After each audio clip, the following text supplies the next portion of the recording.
सभी भाइयों बहनों के आपके अपने चैनल वाईसीटी बुक्स में एक बार फिर से स्वागत है।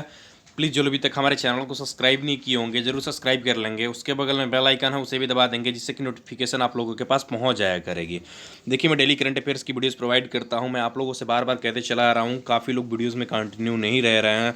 कुछ लोग तो हैं जो कंटिन्यू रहते हैं, उसी के लिए बेनिफिशियल होने वाला है आगे के एग्जामिनेशन में। जो लोग मैं बार बार कहता हूँ 6 महीने 8 महीने करंट अफेयर्स देखते हैं, उन लोगों के लिए कभी बेनिफिशियल नहीं होने वाला करंट अफेयर्स, वो छोड़ ही दे पड़ना। क्योंकि 6 महीने 8 महीने के पढ़कर आप पेपर में जाएंगे तो शायद एक क्वेश्चन कर पाएंगे। ठीक है, तो चलिए देर ना करते हैं, हमारे का सेशन स्टार्ट करते हैं और पहले क्वेश्चन को लेते हैं। पहला क्वेश्चन क्या दिया हुआ है? पहला क्वेश्चन दिया हुआ है कि हाल ही में एचडीएफसी बैंक के नए एमडी और सीईओ कौन बने हैं। पूछा जा रहा है कि अभी हाल ही में एचडीएफसी बैंक के नए एमडी एंड सीईओ कौन बने हैं। तो इसका राइट आंसर क्या हो जाएगा? शशिधर जगदीशन। किस कौन बना है? शशिधर जगदीशन जो है फिलहाल में अभी एचडीएफसी बैंक के बने हुए हैं। अच्छा, रमेश बाबू के बारे में तो हम लोग काफ़ी दिनों से पढ़ते चले आ रहे हैं, तो आप लोग बताइए रमेश बाबू अभी किस बैंक के बने हुए हैं? तो रमेश बाबू करूर वैश्य बैंक का, किसका?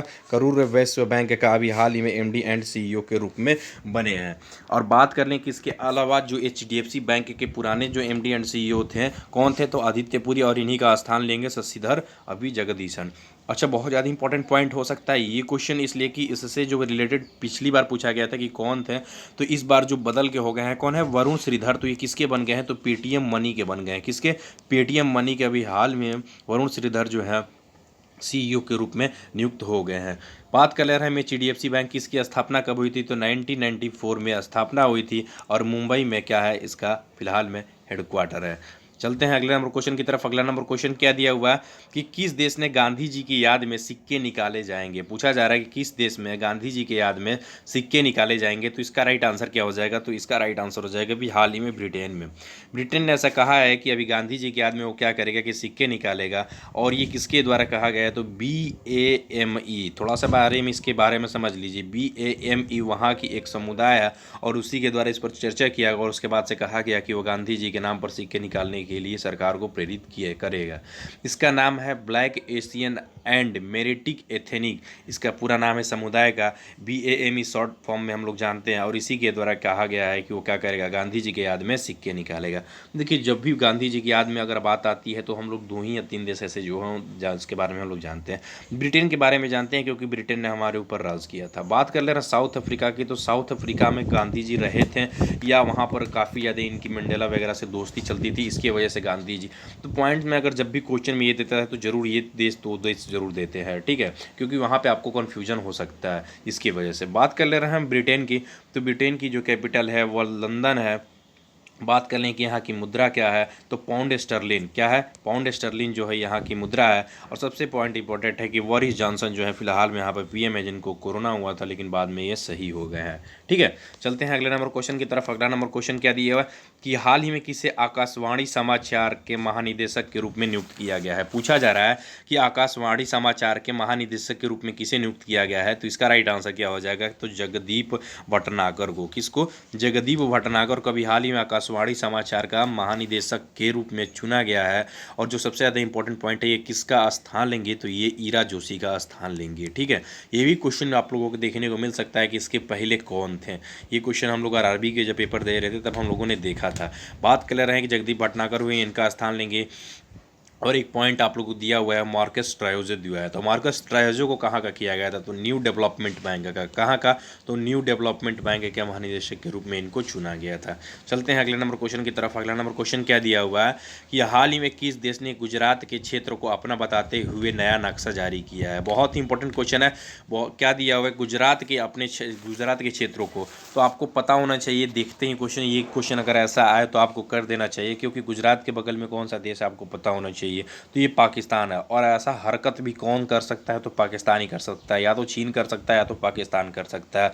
हालांकि नेपाल अभी चीन के बहकावे में आकर बहुत सारी गलतियां कर रहा है, लेकिन वो धीरे धीरे वो भी चीज़ों को समझ जाएगा। हालांकि वहाँ पे जो अभी के ओली शर्मा की जो चल रही है, सरकार चल रही है, वहाँ पे अभी गिरने की नौबत आ गई है, क्योंकि वो चीन के साथ साथ दे रहा है और भारत के साथ जो अपना संबंध बिगाड़ रहा है, क्योंकि भारत से ही वो डिपेंडेबल है। पूरा नेपाल जो है भारत के ऊपर डिपेंडेबल है, क्योंकि 70% से 80% भारत के ऊपर डिपेंड रहता है वो नेपाल। बात कर रहे हैं कि गुजरात जो है अभी गुजरात के अपने क्षेत्र को और कौन से क्षेत्र को तो आपको एक पता होगा, जब भी आप पढ़ते हैं 3-4 जगह ऐसे थे जिनको सरदार वल्लभ भाई पटेल ने क्या किया था कि अपने कभी तो फोर्स के कभी जनमत संग्रह पर, तो इस तरह से चीज़ों को करा कर क्या किया गया था, अपने देश में शामिल किया गया था। उसी में एक आता है हमारा जूनागढ़। आप लोगों ने सुना होगा, पॉलिटिक्स जो लोग भी पढ़े होंगे उनको पता होगा जूनागढ़। तो उसी जूनागढ़ इलाके को क्या किया गया है, पाकिस्तान ने अपने इलाके में शामिल करने कर नया नक्शा जारी किया है। बात कर ले रहे हैं कि पाकिस्तान के जो फिलहाल में अभी पीएम के रूप में है कौन है, इमरान खान। इस्लामाबाद इसकी कैपिटल है और पाकिस्तानी रुपया इसकी है मुद्रा। बात कर लें कि इसके अलावा जो अभी नक्शा जारी किया गया जूनागढ़ तो किया ही गया है, गुजरात के क्षेत्र में है, आपको पता होना चाहिए। और बात कर लें कि इसके अलावा लद्दाख, जम्मू कश्मीर व सियाचिन क्षेत्र को भी उस नक्शे में रखा गया है। ठीक है, और ऐसा कराराना हरकत कौन किया है, तो पाकिस्तान ने किया है। चलते हैं अगले नंबर क्वेश्चन की तरफ। अगला नंबर क्वेश्चन क्या दिया हुआ है कि हाल ही में किसने सियासत में सदस्यता नामक पुस्तक को लिखा है। पूछा जा रहा है कि किसने अभी सियासत में सदस्यता नामक पुस्तक को लिखा है, तो इसका राइट आंसर क्या हो जाएगा, तो इसका राइट आंसर हो जाएगा अभी हाल ही में नीतीश कुमार के द्वारा। नीतीश कुमार के द्वारा सियासत ने, सॉरी माफ़ कीजिएगा, यहाँ पर पुस्तक को लॉन्च किया है, होगा क्या होगा, यहाँ पर पुस्तक को लॉन्च किया है। तो सियासत में सदस्यता नामक पुस्तक को लॉन्च जो किया गया है वो किया गया है किसके द्वारा, नीतीश कुमार के द्वारा इस पुस्तक को लॉन्च किया गया है। अच्छा, लिखा किसके द्वारा गया है, तो ये भी इंपॉर्टेंट है, याद रख लीजिएगा। तो विजय कुमार के द्वारा लिखा गया। किसके द्वारा, विजय कुमार के द्वारा लिखा गया है, जो कि फिलहाल में भी विधानसभा के अध्यक्ष हैं, और इन्हीं के द्वारा इस पुस्तक को लिखा गया और इनके द्वारा लॉन्च किया गया है। नीतीश कुमार के द्वारा लिखा है, यहाँ पे गलती हो गई थोड़ी सी। जैसे इसके अलावा भी हम लोगों ने बहुत सारे बुक्स को देखे हैं, थोड़ा उसके बारे में हम लोग रिवीजन कर लेते हैं। #MeToo पुस्तक किसके द्वारा लिखा गया था, आपको इसका राइट आंसर कमेंट में बताइएगा। ठीक है, बात कर ले रहे हैं इसके अलावा बिहाइंड द मास्क जो पुस्तक लिखा गया था, बिहाइंड द मास्क, तो ये पुस्तक लिखा गया था जो वो किसके द्वारा लिखा गया था, अभी अब्दुल मन्नान के द्वारा लिखा गया था। थोड़ी सी हवाएं तेज चल रही हैं, सॉरी दोस्तों, उसकी वजह से थोड़ी सी आवाज़ वगैरह आ सकती है। इसके अलावा मैं बात कर लूँ कि over drafting the Indian saver नामक पुस्तक लिखी गई, तो किसके द्वारा लिखी गई थी, तो उर्जित पटेल के द्वारा। तो इस तरह से बहुत सारी पुस्तकें हैं जो पेपर में आप लोगों के बन सकती हैं, क्वेश्चन पूछे जा सकते हैं। चलते हैं अगले नंबर क्वेश्चन की तरफ। अगला नंबर क्वेश्चन क्या दिया हुआ कि हाल ही में किस राज्य में पंचायत चुनाव में महिलाओं के लिए 50% सीटें आरक्षित कर दी गई हैं। पूछा जा रहा है कि किस राज्य के पंचायत चुनाव में महिलाओं के लिए 50% सीटें को आरक्षित कर दिया गया है, तो इसका राइट आंसर क्या हो जाएगा, हरियाणा में। हरियाणा राज्य के अंदर महिलाओं के लिए 50% सीटों को आरक्षित कर दिया गया है। आपको पता होना चाहिए कि ये अभी बहुत सारी जो राज्य हैं इसके अंदर ऑलरेडी हो चुके हैं, और ऐसा हो गया है करीब करीब 20 राज्यों में हो गया है। अभी तक जितने राज्य हैं उसमें करीब करीब 20 राज्यों में क्या कर दिया गया है कि 50% महिलाओं को। अच्छा, ये क्वेश्चन आप लोग बताइए कि बहुत ही मतलब दिलचस्प क्वेश्चन है कि उत्तर प्रदेश में ये है कि नहीं है। आप लोग इसका राइट आंसर कमेंट में बताइए। है तो बस यस और नो लिखकर आप लोग बस जवाब दीजिएगा, मैं उतने से समझ जाऊँगा कि, और नहीं है तो कितना है ये भी आप लोगों को बताना है। ठीक है तो ठीक है, नहीं है तो कितना है ये आप लोगों को कमेंट में बताना है। मैं आप लोगों के लिए बहुत दिलचस्प क्वेश्चन देके जा रहा हूँ और ये क्वेश्चन पूछा हुआ क्वेश्चन है। ठीक है, ये क्वेश्चन आप लोग जो भी वीडियो वगैरह के पेपर दिए होंगे उनको पता होगा ये क्वेश्चन पूछा हुआ था। बात कर ले रहे हैं हम कि इसके अलावा हरियाणा की जो फिलहाल में सीएम के रूप में बने हुए हैं मनोहर लाल खट्टर, चंडीगढ़ और पंजाब, चंडीगढ़ जो है पंजाब और हरियाणा दोनों की कैपिटल है। सत्यदेव नारायण जो आर्य हैं जो फिलहाल में यहाँ पर अभी गवर्नर के पद पे बने हुए हैं।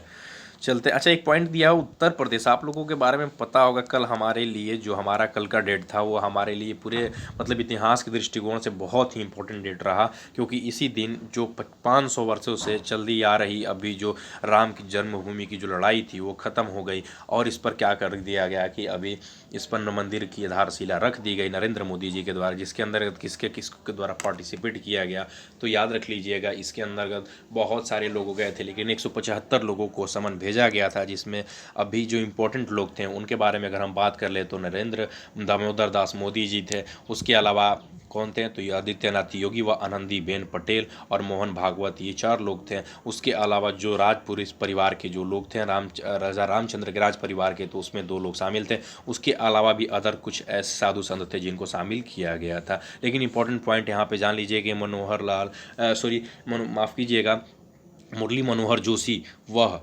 जो अडवाणी है उनको शामिल नहीं किया गया, क्योंकि उनकी उम्र ज़्यादा है और कोविड-19 के खतरा हो सकता है, इसीलिए उन लोगों को शामिल नहीं किया गया है। चलते हैं अगले नंबर क्वेश्चन की तरफ। अगला नंबर क्वेश्चन क्या दिया हुआ है कि हाल ही में मोहम्मद इरफान अली को किस देश के अगले राष्ट्रपति के रूप में चुना गया है। पूछा जा रहा है कि मोहम्मद इरफान अली को किस देश के अगले राष्ट्रपति के रूप में चुना गया है, तो इसका राइट आंसर क्या हो जाएगा, गुयाना में। गुयाना के अगले राष्ट्रपति के रूप में किसको चुन लिया गया, इनको आपको पता होना चाहिए कि डेविड आर्थर, क्या नाम था, डेविड आर्थर, इनके द्वारा क्या किया गया कि इस्तीफा दे दिया गया।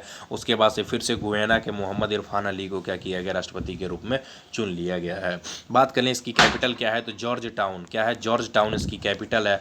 और गयानी डॉलर मुद्रा, क्या नाम है, गयानी डॉलर मुद्रा इसकी मुद्रा है। ठीक है, चलते हैं अगले नंबर क्वेश्चन की तरफ। अगला नंबर क्वेश्चन क्या दिया हुआ है कि कहाँ पर महिला विश्व स्क्वैश चैंपियन का आयोजन किया जाएगा। आपको पता होना चाहिए कि स्क्वैश गेम कैसा होता है, कैसा होता है, उसमें क्या होता है कि मतलब एक टेनिस टाइप पे होता है, उसके अंदर बॉल को हम लोग क्या करते हैं, अपना अप एंड डाउन करते हैं। बात कर ले रहे हैं कि महिला विश्व स्क्वैश चैंपियन का आयोजन कहाँ पे किया जाएगा, तो इसका राइट आंसर क्या हो जाएगा, इसका राइट आंसर हो जाएगा मलेशिया में। अभी हाल ही में मलेशिया में इसको आयोजित करने की बात कही गई है। हालांकि ये भी होने वाला था जुलाई में या जुलाई अगस्त में ही, लेकिन इसको टाल कर क्या कर दिया गया है, 15 से 20 दिसंबर तक, याद रख लीजिए कब से, 15 से 20 दिसंबर तक कुआलालंपुर मलेशिया में किया जाएगा।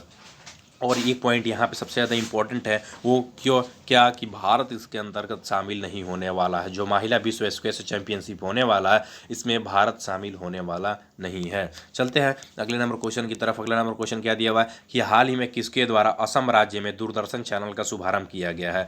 पूछा जा रहा है कि असम राज्य में दूरदर्शन चैनल का शुभारंभ किसके द्वारा किया गया है, तो इसका राइट आंसर क्या है, तो इसका राइट आंसर हो जाएगा प्रकाश जावड़ेकर के द्वारा। अभी असम चैनल असम के अंतर्गत दूरदर्शन चैनल नहीं थे, हालांकि पूर्वोत्तर जो भी राज्य हैं उसके अंतर्गत बहुत ही कम देखने को मिलता है।